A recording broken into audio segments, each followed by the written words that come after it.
Te amo, Deus, tua graça nunca falha. Todos os dias eu estou em tuas mãos. Desde quando me levanto até eu me deitar, eu cantarei a bondade de Deus. Te amo, Deus, tua graça nunca falha. Todos os dias eu estou em tuas mãos.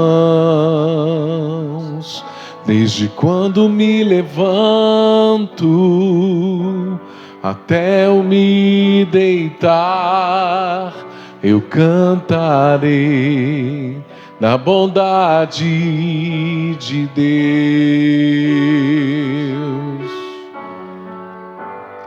És fiel em todo tempo. Em todo tempo tu és tão bom. Com todo fôlego que tenho, eu cantarei a bondade de Deus.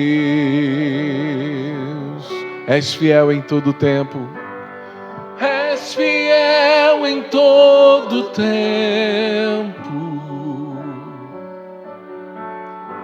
Em todo tempo tu és tão bom.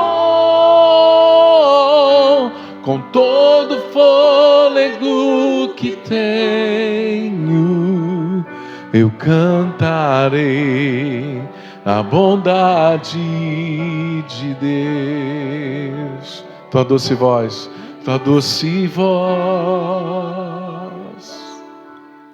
que me guia em meio ao fogo, na escuridão, tua presença me conforta. Eu sei que és meu Pai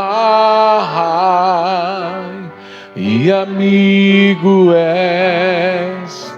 Eu vivo na bondade de Deus.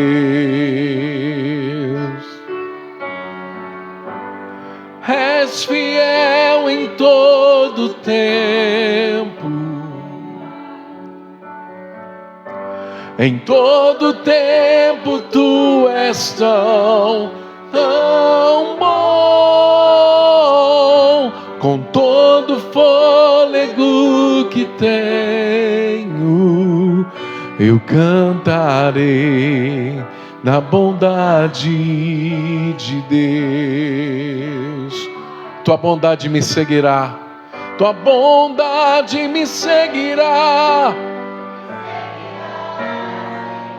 Tua bondade, Senhor, tua bondade me seguirá. Eu me rendo a ti.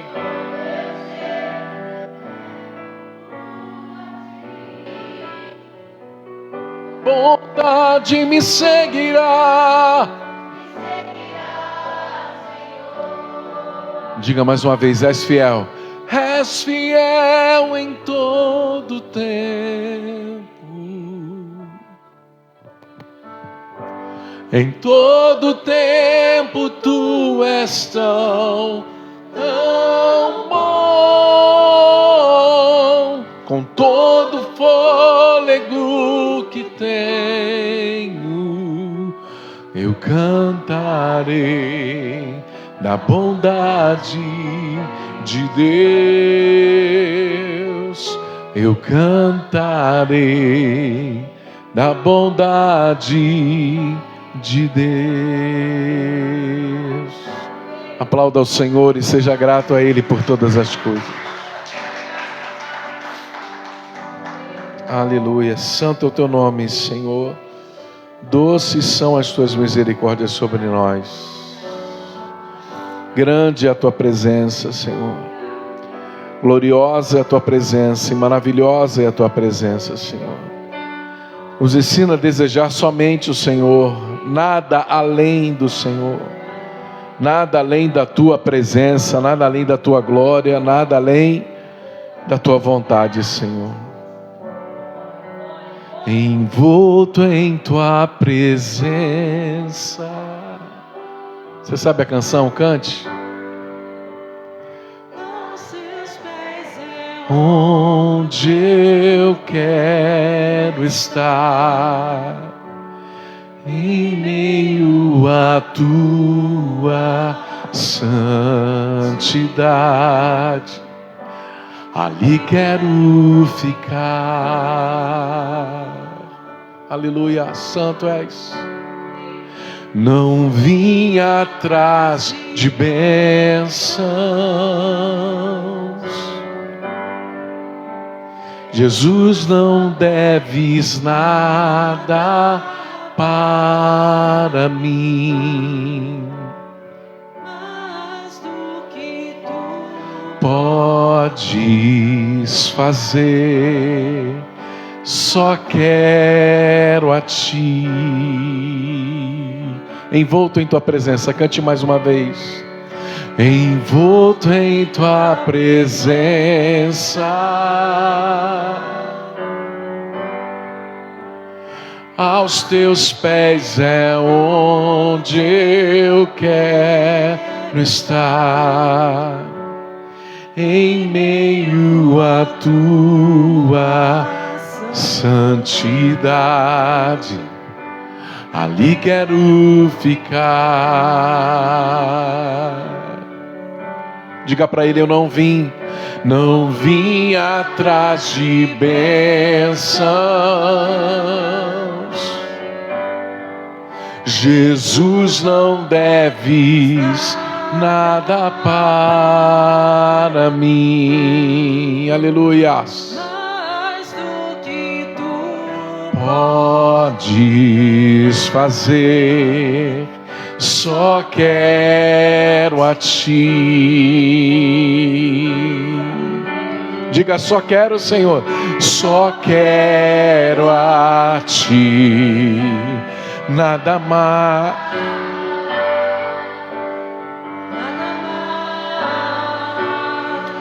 nada além de ti, só quero a ti, nada mais, nada mais,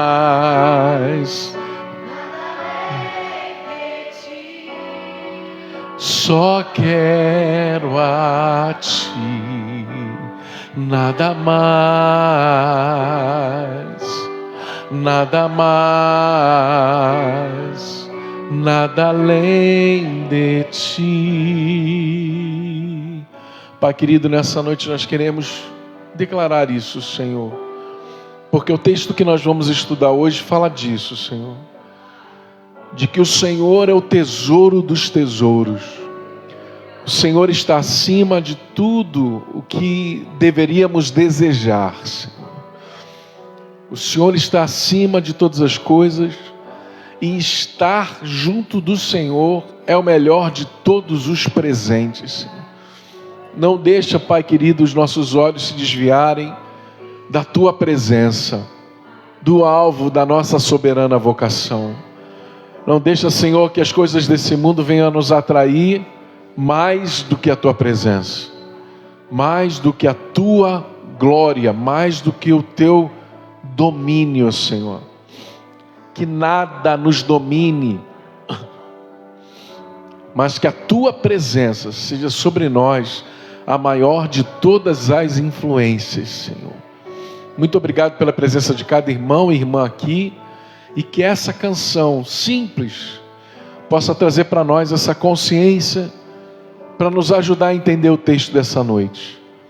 Que só queremos o Senhor, só devemos querer o Senhor, só devemos desejar o Senhor, nada além de Ti, nada além do Senhor. Muito obrigado em nome de Jesus. Amém e amém. Se você pode aplaudir ao Senhor, a Ele, a honra da igreja. Vamos sentar, irmãos. Vamos conversar. Você desce hoje ou não? Hã? É mesmo? Amém. Tudo bem com você? Tá mais ou menos, hein, irmão? Hã? É? Quarteto Fantástico desce? É? Tchau.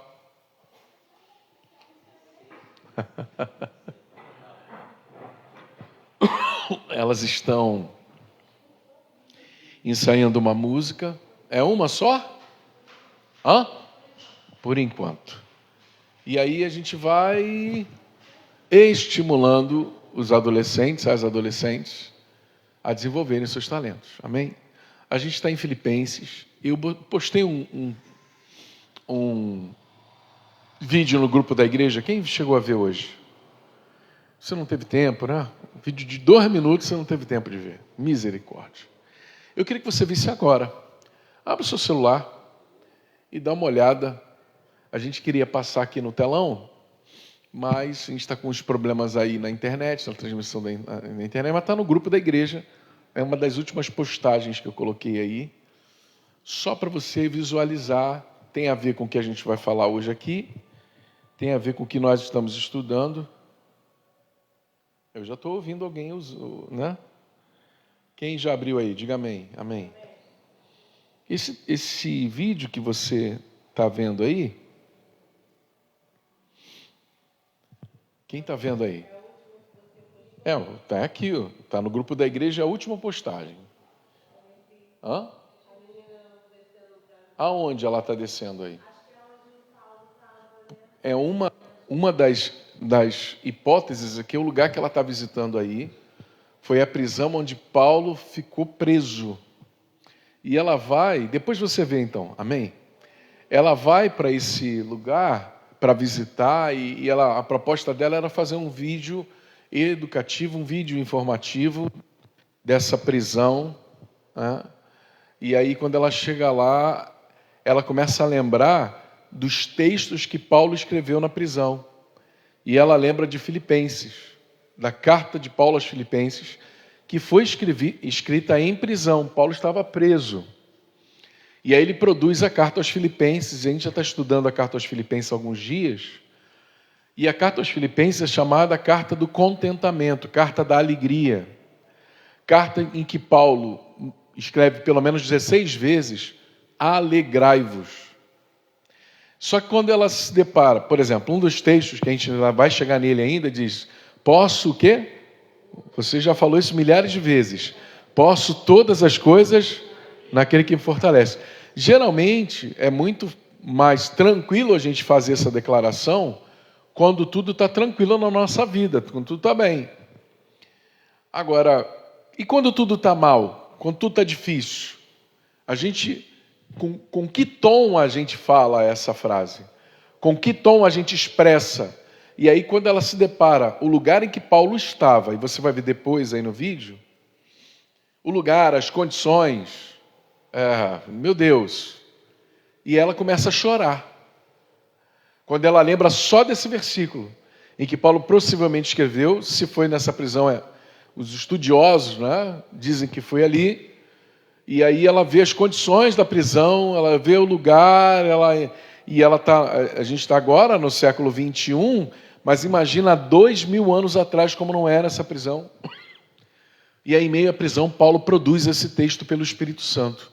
Eu posso todas as coisas naquele que me fortalece.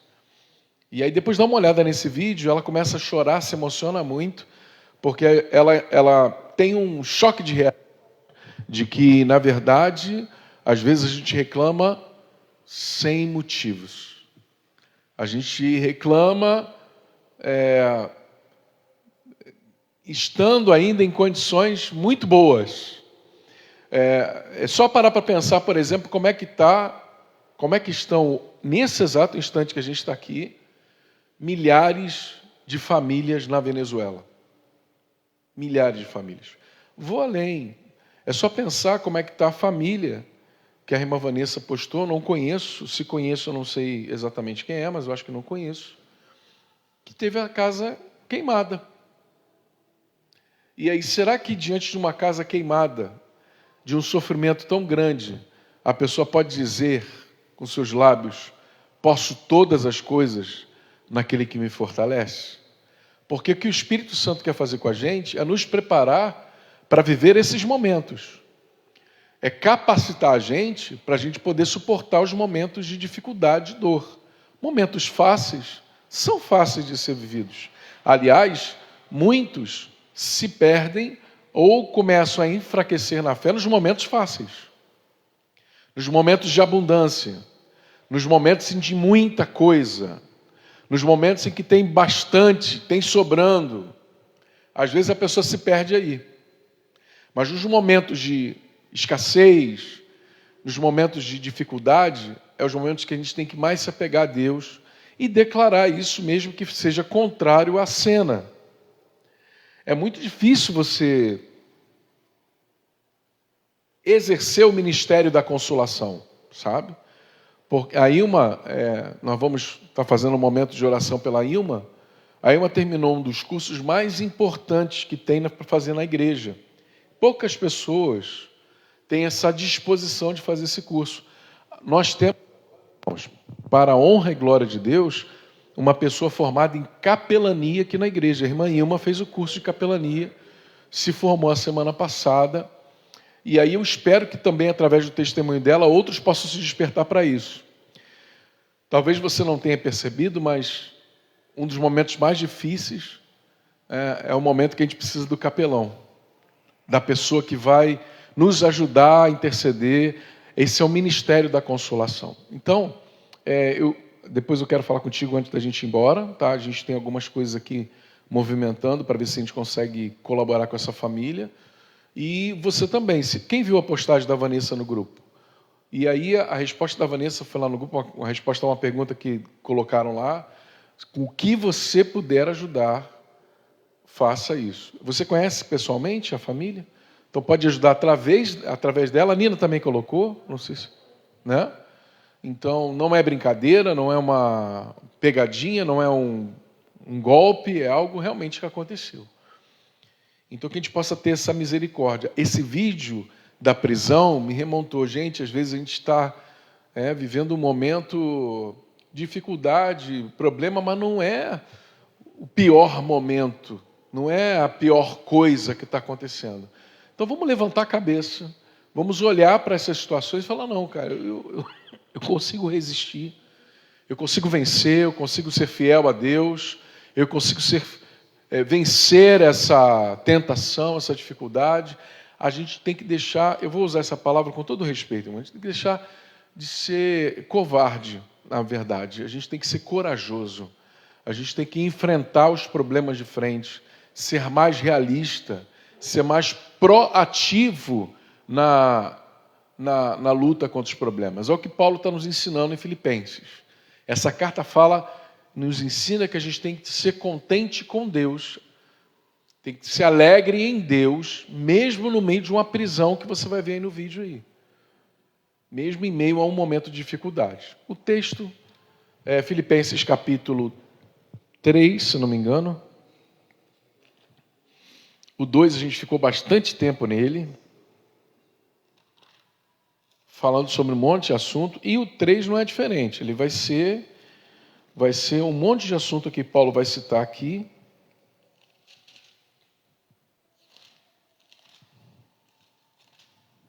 Dá para ouvir elas cantando lá embaixo, viu?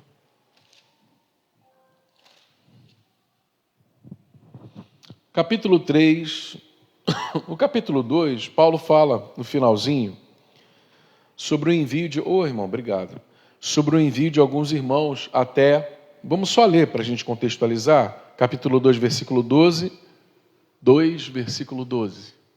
Diz assim... obrigado, irmã. Quando eu estava aí, meus amados, vocês sempre seguiam as minhas instruções. Agora que eu estou longe, e é ainda mais importante que o façam. Trabalhem com afinco a sua salvação, obedecendo a Deus com reverência e temor. Pode ir, irmão. Pois Deus está agindo em vocês, dando-lhes o desejo e o poder de realizarem aquilo que é agrado dele. Deus não dá para nós um desafio, uma tarefa, não coloca em nós o desejo de obedecê-lo sem nos dar condições para isso. E o que às vezes falta na gente, é o que eu acabei de falar, é coragem para assumir essa postura de discípulo de Jesus. O que não vai faltar são pessoas ou situações para tentarem te tirar dessa posição de discípulo. Mas aí você tem que ter coragem, bater o pé e seguir em frente. Entender que nada mais importa para nós além de agradar a Jesus, além de agradar a Deus. Nos agradar fica até em segundo lugar ou em terceiro. E Ele dá o desejo e o poder de realizar aquilo que é do agrado dele. Ou seja, a minha obediência, ela é fruto da graça de Deus, que coloca o desejo da gente obedecê-lo e também as condições para a gente obedecê-lo. Todo mundo tem condição de obedecer a Jesus. Todo salvo tem condição de obedecer a Jesus. Eu estou falando aqui, talvez esteja muito abstrato, mas para pensar no seu dia a dia, todo dia. Quantas vezes você tem que decidir obedecer a Jesus todo dia? Todo dia você vai ter que fazer essas decisões. Todo dia você vai sentir raiva, você vai sentir algum sentimento que vai confrontar você. Todo dia, às vezes, você vai receber uma proposta para fazer algo que você sabe que é contrário à vontade de Deus. Todo dia, todo dia. E todo dia, tem uma música do Anderson Freire, que ele, como é que é? Me resgata todos os dias para te adorar. Como é que é a música? Que é o Estou no seu jardim, né? E aí me resgata todos os dias para te adorar. Todos os dias nós precisamos ser resgatados por Deus das tentações para adorar o Senhor. Continue, irmão. Façam tudo sem queixas e sem discussões, e nem discussões. Falamos já sobre a questão da murmuração, o quanto a murmuração ela atrapalha a nossa relação com Deus, a nossa relação com os irmãos, a nossa satisfação da vida. E essa murmuração, às vezes, é resultado de uma contaminação do estado em que o mundo está.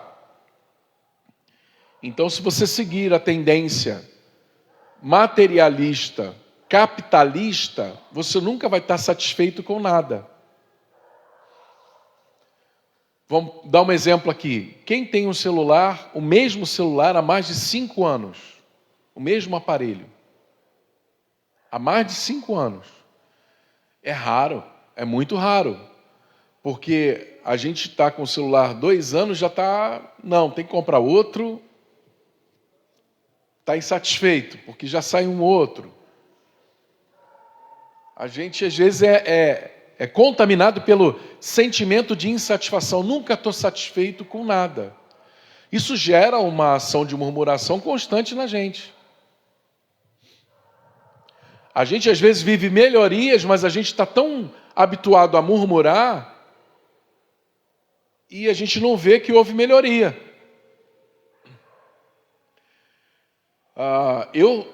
Nós somos dessa geração, quem nasceu na década de 70, pegou todas as mudanças tecnológicas dos últimos anos. Hoje você tem um aparelho que você tem tudo dentro desse aparelho, que é o smartphone. Tudo está nele. Há, 30 anos atrás, vou botar assim, vou chutar, né? Se você queria ouvir uma música, você teria que ter um aparelho específico para ouvir música. Quem lembra disso? Não é?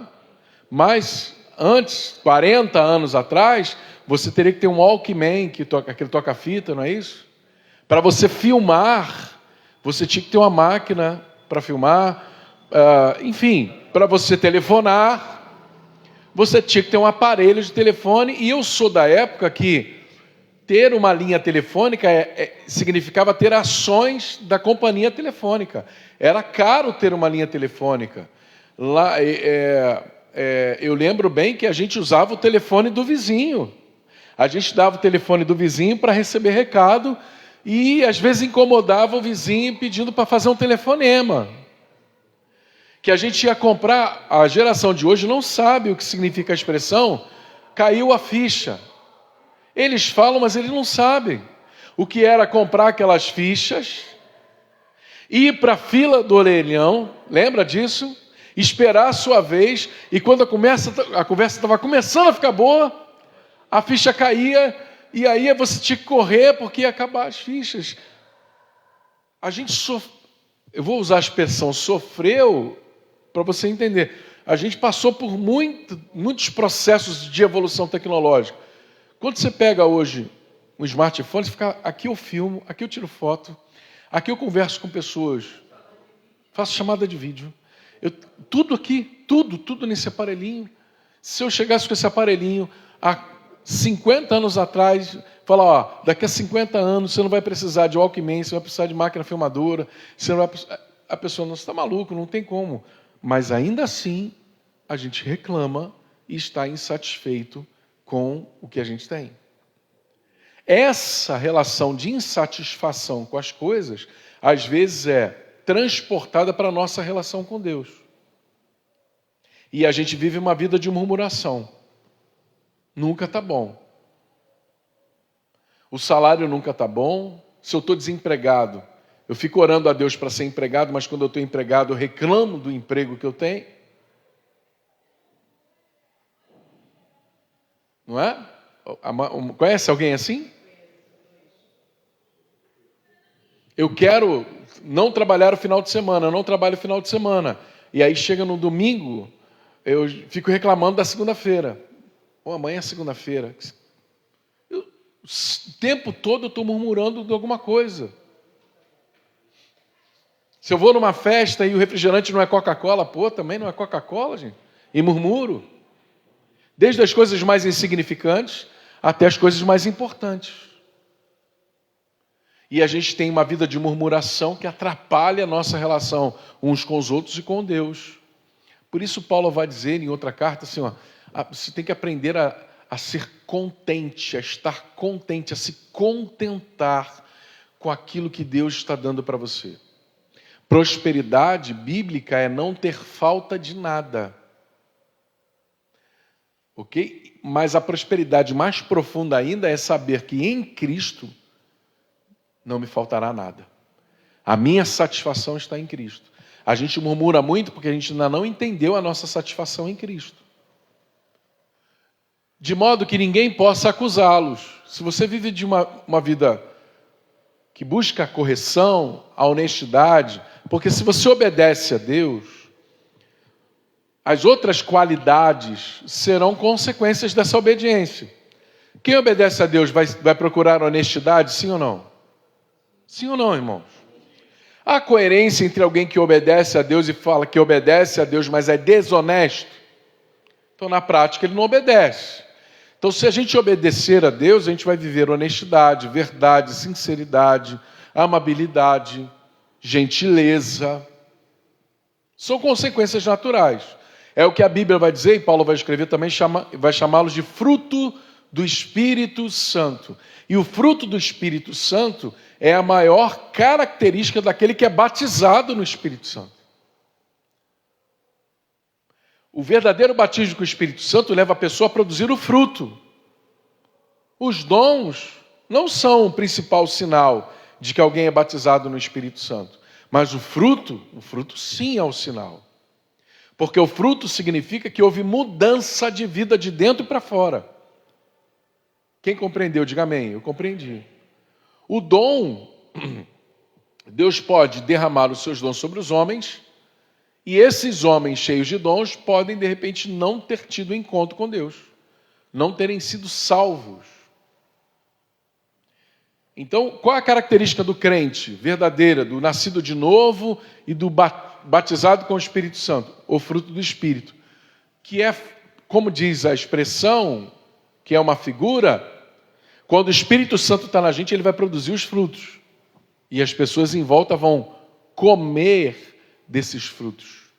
Quem anda com o discípulo de Jesus verdadeiro vai comer amor, vai comer honestidade, vai comer perdão, vai comer bondade. E ao provar isso na vida do discípulo, vai glorificar a Deus. Porque vai provar das obras do discípulo e vai glorificar ao Deus de todas as obras.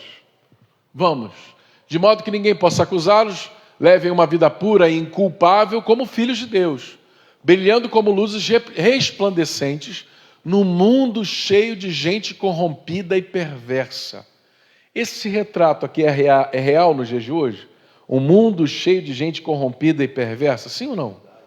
E a gente tem que ter muito cuidado. Porque às vezes, em nome de Deus, gente corrompida e perversa está tentando influenciar a gente. Usando o nome de Deus. Se apropriando do nome de Deus, da igreja, de Jesus, do nome evangélico. Então, a gente tem que estar um pouco mais atento e um pouco mais profundo na análise dessas questões. Não é todo mundo que se apresenta como evangélico ou em nome de Deus que a gente deve logo abrir as portas do nosso coração. Calma, vamos provar os espíritos, no sentido de provar as pessoas. Vamos ver se é evangélico mesmo. A gente está assustado, irmãos, porque em nome de Deus se faz guerras enormes. Em nome de Deus, o homem é capaz de pegar o nome de Deus e, através do nome de Deus, justificar, disseminar uma população inteira, um país inteiro, um povo inteiro. Esses dias atrás, eu vi uma simulação que a IA fez do que poderia, ou do que pode ter sido quando as bombas atômicas caíram em Hiroshima e Nagasaki, na Segunda Guerra Mundial.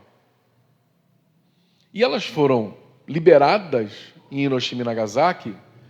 Eu sei que guerra é um negócio a ser discutido e tal, mas elas foram liberadas por um país que se diz o quê? Cristão. Irmãos, as cenas, elas fazem menção ao que pode ou possivelmente aconteceu. A gente não dá conta de quantos milhares de pessoas foram simplesmente, eu vou usar essa expressão, né? Dizimadas, mas não foi só dizimada, matou, ela simplesmente desapareceu por conta do efeito da bomba atômica. Crianças, mulheres, homens, jovens, velhos. A gente tem que ter muito cuidado e avaliar sempre o mundo que a gente está. E pensar que Paulo, pelo Espírito Santo, está dizendo para nós que a gente precisa ser luz em meio a essa doideira toda. Em meio a essa loucura toda, a gente tem que se esforçar para ser um ponto de iluminação. Como farol que brilha. Não é a canção? Diz assim? Você já teve a oportunidade de ver um farol? Para que serve um farol, irmãos?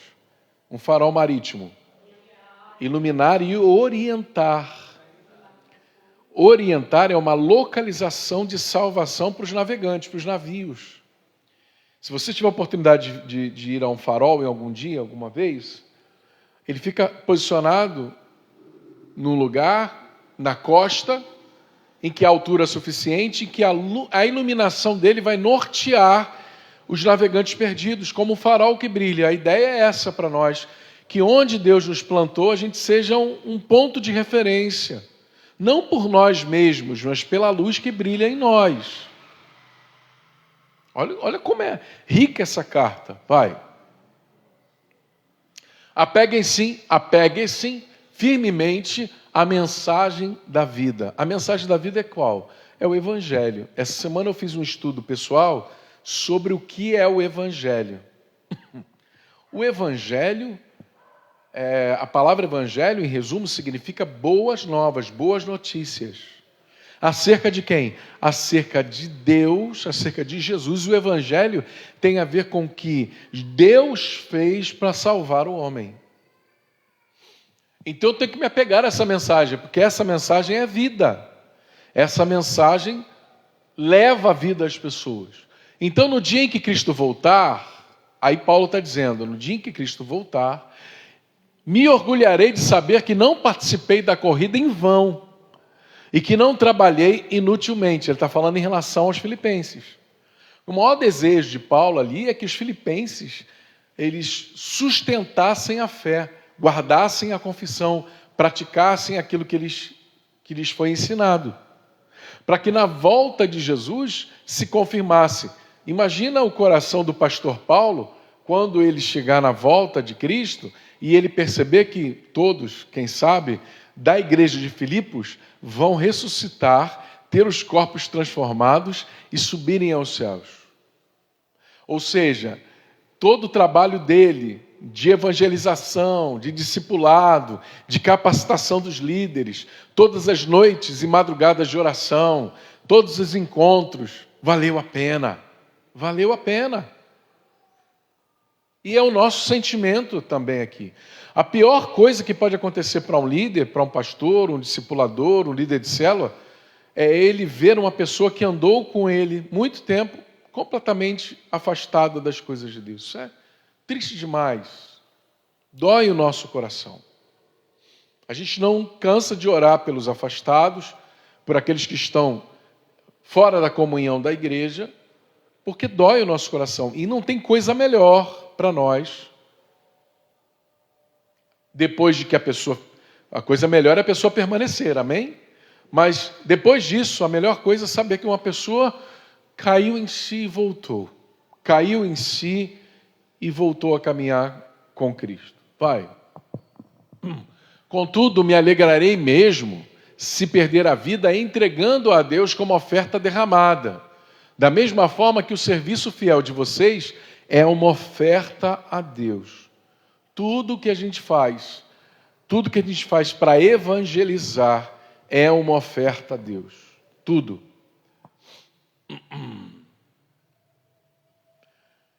E quero que todos vocês participem dessa alegria. De que alegria Paulo está falando? Essa alegria de viver o Evangelho e verem as coisas sendo construídas no Evangelho. Vamos lá. Infelizmente, ou felizmente, né? A irmã Elza, pela fé nós cremos, já está nos braços do Pai. Amém? Mas que alegria! Não dá para dimensionar. Ela esteve conosco há 2 anos atrás. Foi 24? 26. Ela esteve conosco aqui.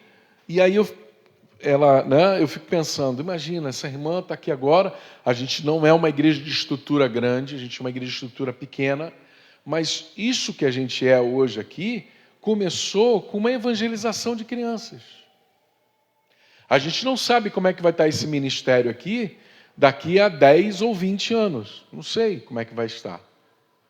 Mas que satisfação deve ser para aquele que começou uma obra, que começou uma plantação de igreja, um trabalho de oração, e anos depois ele retorna e vê que houve crescimento, que houve amadurecimento, que houve resultado bíblico para aquela comunidade. Vamos. Sim, alegrem-se e eu me alegrarei com vocês. Não falei que essa carta é a carta da alegria? Ele fala de alegria. Agora volta um pouquinho. Ele fala de alegria estando preso naquela prisão que você viu no vídeo e o que vai ver. Continua, irmã. Se for da vontade do Senhor Jesus, espero enviar-lhes Timóteo em breve para visitá-los. Assim ele poderá me animar, contando-me notícias de vocês. Timóteo iria e teoricamente voltaria para falar para Paulo como é que estavam as coisas em Filipos. Vai. Não tem ninguém que se preocupe sinceramente com o bem-estar de vocês como Timóteo. Todos os outros se preocupam apenas consigo mesmos e não com o que é importante para Jesus Cristo. Eu vou dar um exemplo. Nós temos muitas coisas a se preocupar, por exemplo, quando a gente tem um prédio. Quando a igreja local tem um prédio, tem um monte de coisa para se preocupar, não tem? Sim ou não? Mas a gente tem que sempre perguntar para Jesus o que é o mais importante. O que é o mais importante para Ele. Porque senão a gente, de repente, é pego fazendo e gastando a nossa energia, fazendo coisas que ele não pediu. Que ele nunca pediu para nós. Mas a gente, por tradição ou pelo nosso ponto de vista, a gente está investindo tempo, gastando a nossa energia, e Jesus, mas eu não pedi isso para vocês.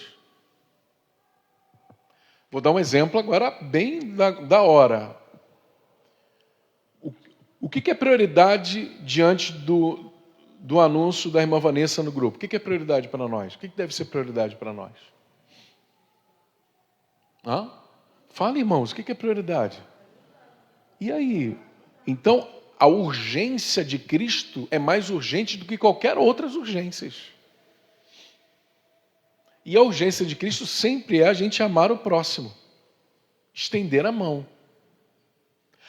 Aí lembra, não posso ir não, Senhor, porque eu tenho que arrumar os bancos da igreja. Eu não posso ir não, porque eu tenho que montar o som. Eu não posso ir não, porque eu tenho que ensaiar para te adorar. Como assim? Se a adoração é Deus, é fazer a vontade dele e estar atento às urgências. Entende? Uma das coisas que me deixou pensativo nesse período de Copa do Mundo e tal, não foi nem a questão de culto, nada disso. Se vai ter, se não vai ter horário, isso não... A cortina de fumaça que teve, que virou a Copa do Mundo, em relação aos problemas que continuam atormentando a vida da humanidade. Pastor, mas aí cada país mandou um pouquinho de gente lá para a Venezuela para ajudar, mas não poderia ter feito muito mais? Não poderia ter ido mais gente? Não poderia ter sido investido mais dinheiro? Então, às vezes, o nosso foco está em coisas que não são importantes para Jesus. Às vezes, dentro da igreja.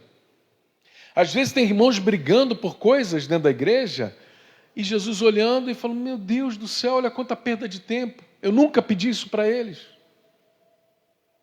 Isso não é o mais urgente. Estão se devorando os outros desnecessários. Então a gente tem que estar sempre atento. Todos os outros se preocupam apenas consigo mesmo e não com o que é importante para Jesus. Por exemplo, quando a gente está se preparando para fazer um culto aqui, na parte da programação, da liturgia, o que vai ser na programação, às vezes a gente esquece de perguntar para Jesus, Jesus, o que o Senhor quer? Como é que o Senhor quer ser adorado? O que o Senhor quer no seu culto? E aí eu dou uma ilustração que é interessante. Quem é que faz aniversário todo ano? Levantando as mãos. Quem gostaria de ter uma festa de aniversário todo ano? De preferência que você não gastasse dinheiro com essa festa. E só que aí eu faço o seguinte. Eu não pergunto para você o que você quer na festa. Eu pergunto para os convidados, o que você acha que é bom na festa do Gil? E a gente vai fazendo os nossos esquemas e montando. E aí eu chego lá na festa do Gil, de surpresa, e com a festa pronta.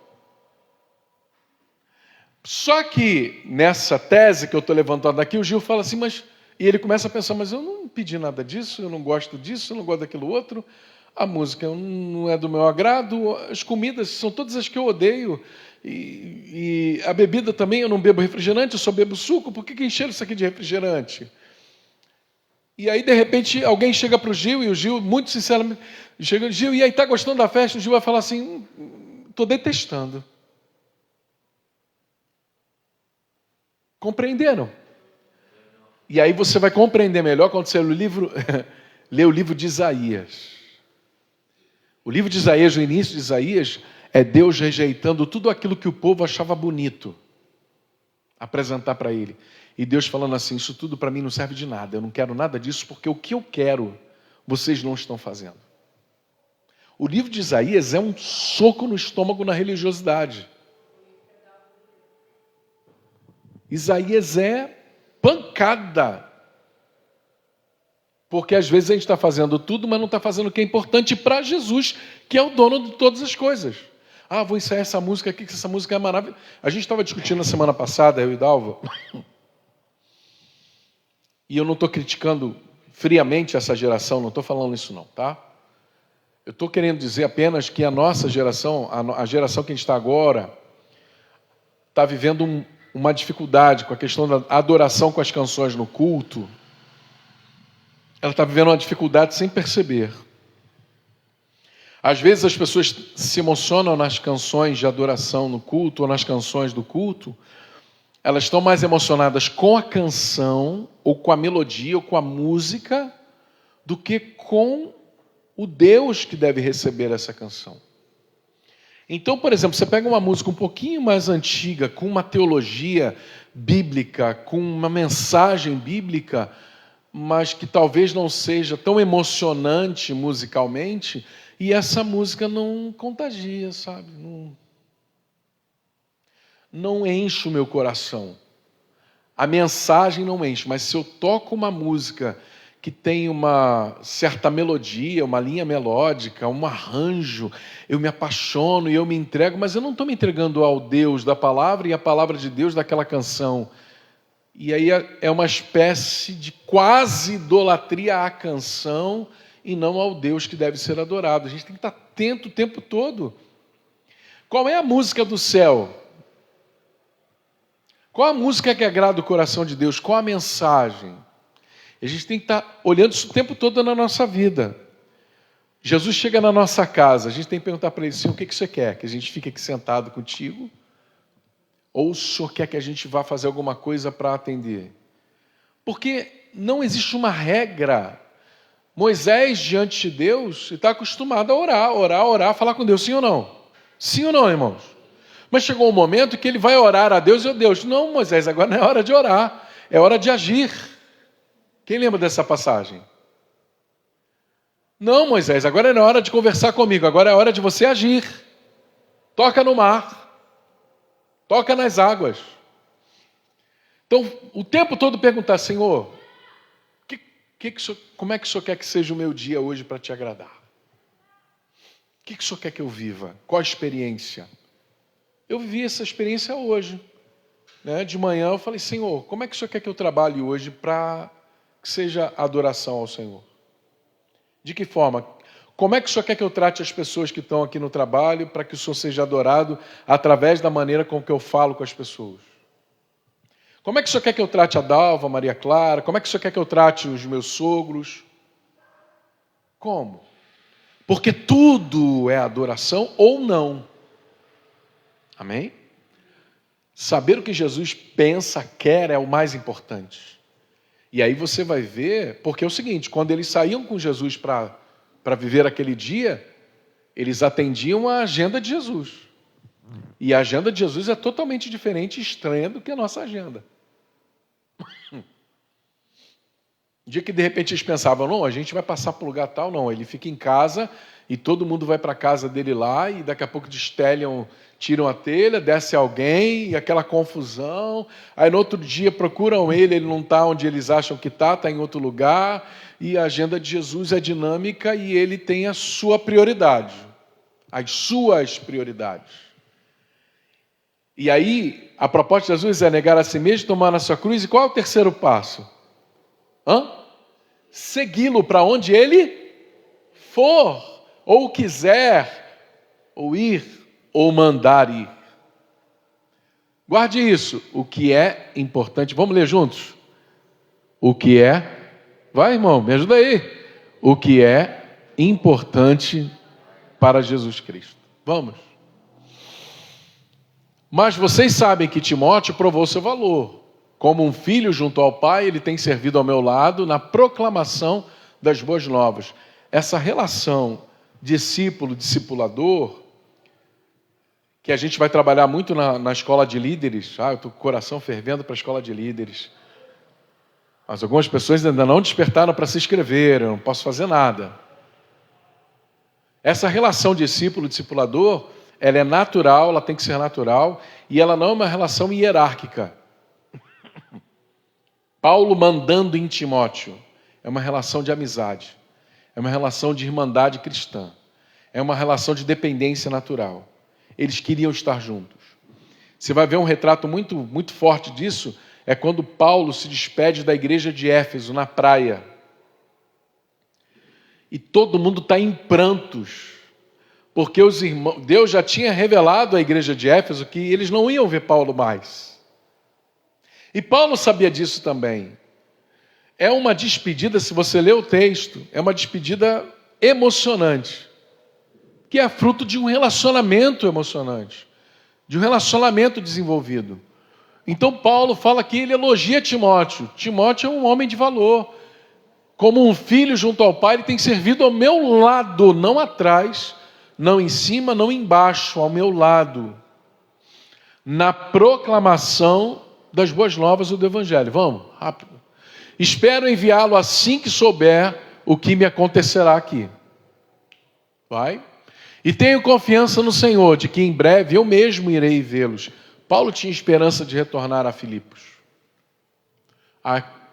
Enquanto isso, penso que devo enviar-lhe de volta Epafrodito. Olha que nome bonito para dar ao filho. Epafrodito. Podia ser outro. Você escolheu Daniel, né? Podia ser Epafrodito seu nome, Daniel. Não. Ele é um verdadeiro irmão, colaborador e companheiro de lutas. Colaborador e companheiro de... E aí, aquela história que a vida nos ensina de quem é verdadeiramente amigo da gente, é aquele amigo que está com a gente nos piores momentos, nas lutas, nas dificuldades. Em outro momento, a gente diria que os companheiros de copo nem sempre são companheiros. Ou na maioria das vezes não são. Que também foi mensageiro de vocês para me ajudar em minha necessidade. Vai. Ele deseja muito vê-los e está angustiado porque vocês souberam que ele esteve doente. Ué, um homem, Epafrodito estava doente? Então um homem de Deus fica doente? Sim. E ele deseja muito, de fato, irmã, vai, pode ir para frente. De fato, ficou enfermo e quase morreu, mas Deus teve misericórdia dele e também de mim, para que eu não tivesse uma tristeza atrás da outra. Por isso estou ainda mais ansioso para enviá-lo de volta, pois sei que vocês se alegrarão em vê-lo e eu ficarei tão preocupado com vocês. Não ficarei tão preocupado com vocês. Recebam-no com grande alegria no Senhor e dê-lhe a honra que ele merece. Pois arriscou a vida pela obra de Cristo e esteve a ponto de morrer enquanto fazia por mim o que vocês mesmos não podiam fazer. Você quer saber um pouco de Epafrodito? Está aqui, ó. Um homem que viveu uma vida sacrificial pelos irmãos. Vai. Por fim, meus irmãos, aí já começa o capítulo 3, tá? Alegre-se no Senhor, nunca me canso de dizer-lhes essas coisas e o faço para protegê-los. A alegria de Deus em nós nos protege. Protege as nossas emoções, protege a nossa alma, protege o nosso emocional. Vai. Cuidado com os cães, aqueles que... Aí cães não são os cães, não são os cachorros, não são, né? Cuidado com os cães, aqueles que praticam os mutiladores que exigem a circuncisão. A circuncisão era um ato que Deus havia estabelecido no Antigo Testamento, é uma aliança de Deus com os homens, com Israel, que em Cristo não é mais uma exigência. Mas alguns, pregando que só era possível viver a nova aliança, cumprindo a antiga, queriam exigir dos novos convertidos homens que eles se circuncidassem. E aí Paulo diz que esse não é o caminho. Vai. Pois nós que adoramos por meio do Espírito de Deus somos os verdadeiros circuncidados. Ou seja, a marca está em nós internamente. Alegremo-nos no que Cristo Jesus fez por nós. Presta bem atenção nisso. Não coloquemos nenhuma confiança nos esforços humanos. Aqui é como se nós estivéssemos colocando aqui boas obras versus graça de Deus. Ou atitudes religiosas versus a graça de Deus. Na relação com Deus não é meritocracia. Eu não recebo de Deus porque eu fiz. Na relação com Deus eu recebo de Deus porque Ele me amou. Eu recebo de Deus porque Ele me ama. Eu recebo de Deus porque Ele é misericordioso, desde a salvação até as bênçãos, outras menores. E a gente não deve colocar a nossa confiança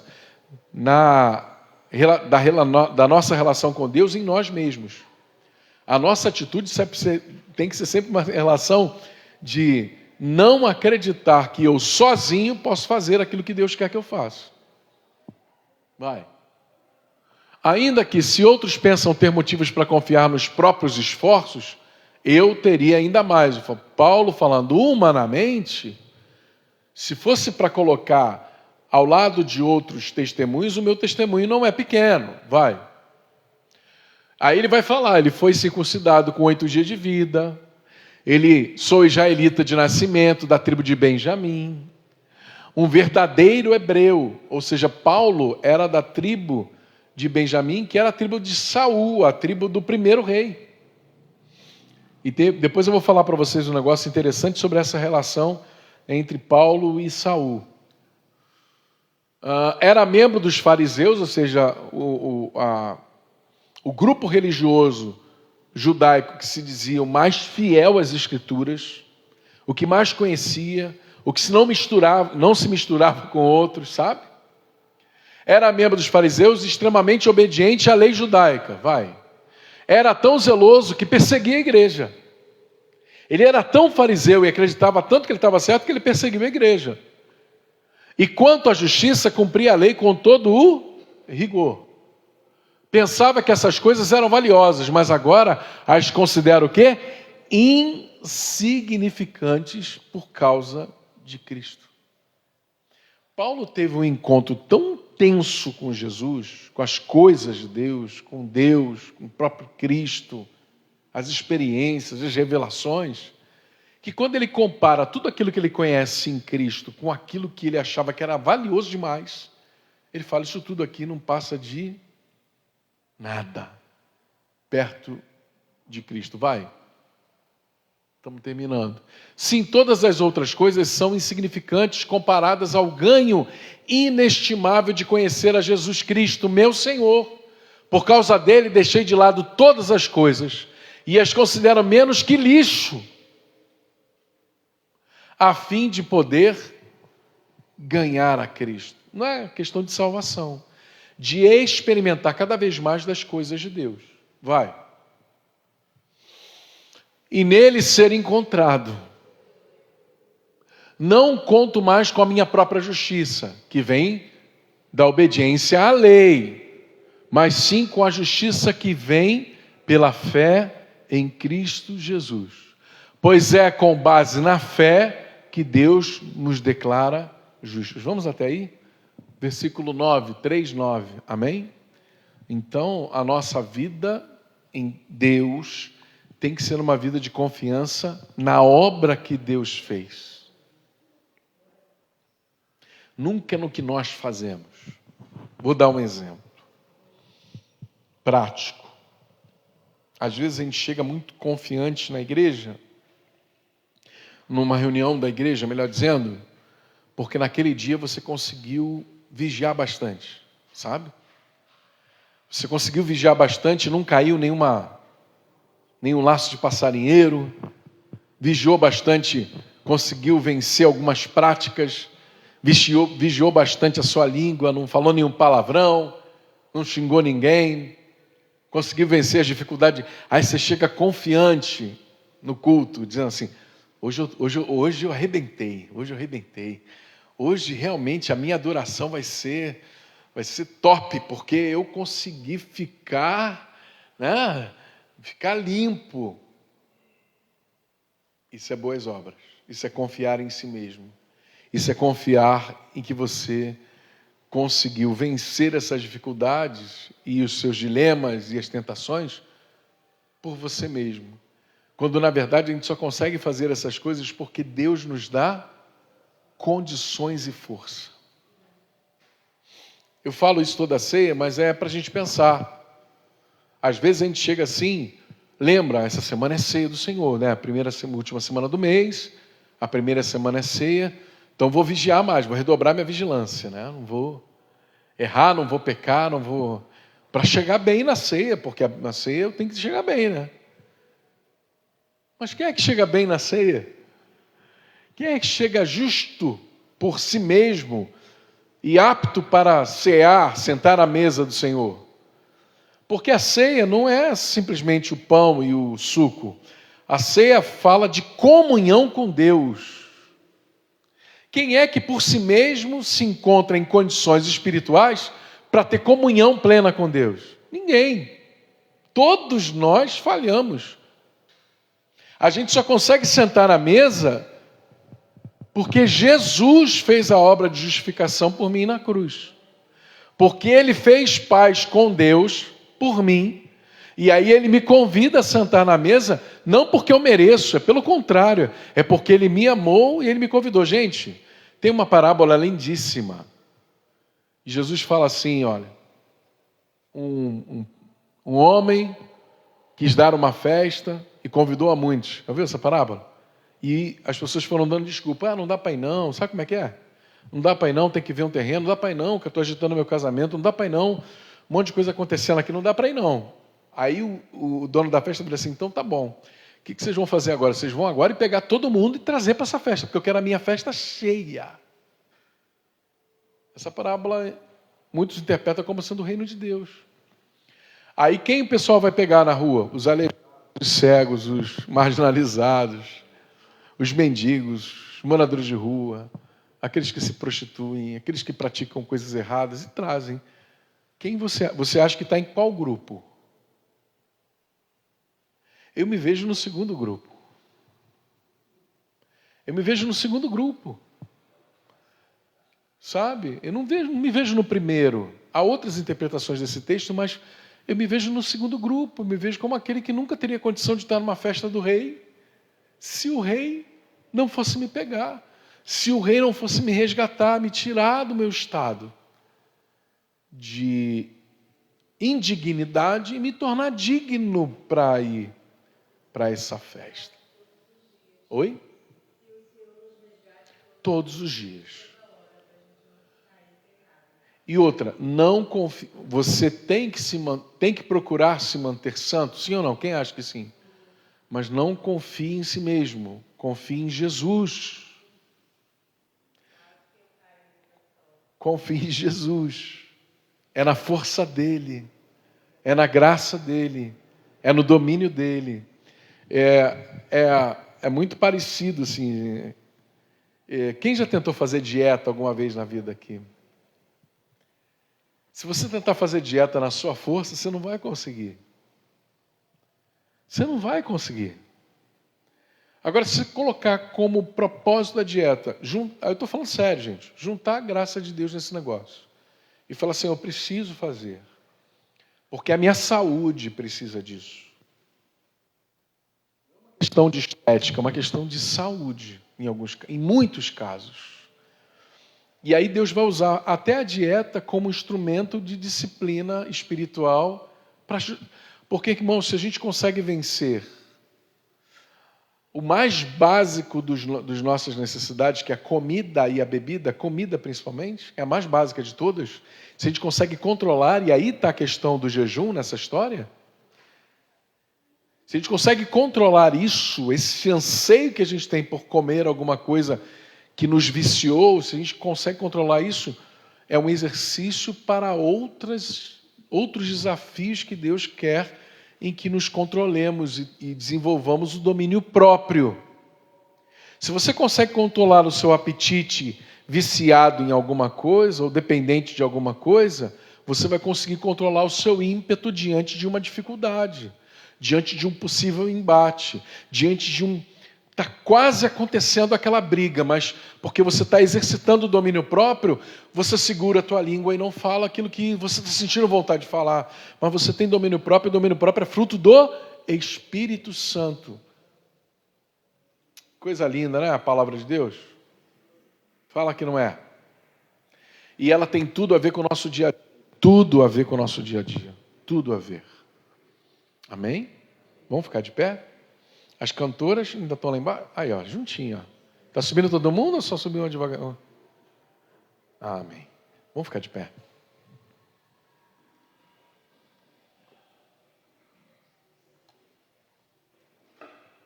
Quem, como eu, aprendeu alguma coisa nova hoje, diga amém. Eu aprendi. De tudo que a gente aprendeu e que Deus continue falando ao seu coração, eu queria que você gravasse uma coisa e que eu quero gravar também. É perguntar para Jesus todos os dias: Senhor, o que é mais importante para o Senhor hoje?